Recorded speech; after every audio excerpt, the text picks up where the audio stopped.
திண்டுக்கல் மாவட்டம் மாநகராட்சிக்குட்பட்ட திண்டுக்கல் காட் ஆஸ்பத்திரி அருகில் உள்ள ரபுண்டானா அருகில் கடந்த 6 மாதங்களாக சுத்தம் செய்யப்படாத சாக்கடையால் மக்கள் அவதி, நோய் பரவும் நிலை ஏற்படும் என மக்கள் கவலை.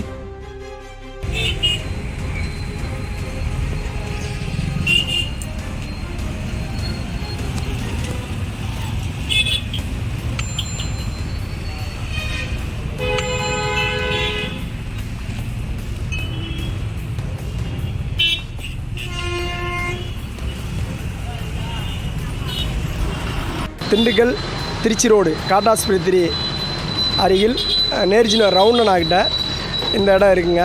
இந்த இடத்துல சாக்கடை கடந்த 6 மாதமாக அடைச்சி நிரம்பி வழிஞ்சு ரோட்டில் போயிட்டே இருந்துச்சு. இதை பலதரப்பட்ட முறையில் கம்ப்ளைண்ட் பண்ணி நகராட்சி நிர்வாகம் தாமதமான நடவடிக்கை எடுத்து உள்ள சாக்கடையில் இருக்க மண்ணை பூரா சாக்கடை பூரா வெளியே அள்ளி போட்டாங்க. அள்ளி போட்டும் அதை திருப்பி 2-3 நாள் கழித்து காஞ்சதுக்கப்புறம் அதை திருப்பி அள்ளிட்டு போகலை, அதை ரிமூவ் பண்ணலாம், எடுத்துகிட்டு போகலை.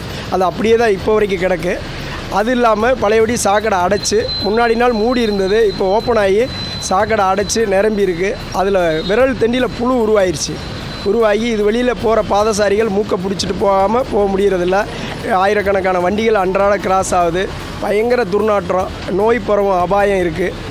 அதோட இந்த வழியில் தான் மாவட்ட ஆட்சியர் அலுவலகத்துக்கு உயர் அதிகாரிகள் அனைவரும் போகிறாங்க. இது எல்லாம் யாருமே இதை கண்டுகொள்கிறது இல்லை, எந்த நடவடிக்கையும் எடுக்கலை. ஸோ இது மக்களுக்கு மிகுந்த நோய் தொற்று அபாயம் ஏற்படுது. கூடிய விரைவில் இதை சரியான நடவடிக்கை எடுத்து இதை அப்புறப்படுத்துறது மட்டும் இல்லாமல் அந்த ஓடையை மூடினா மேல் மூடியை அடைச்சி கொடுக்கணுன்றது தாழ்மையான வேண்டுகோள் பொதுமக்கள் சார்பாக. நன்றி.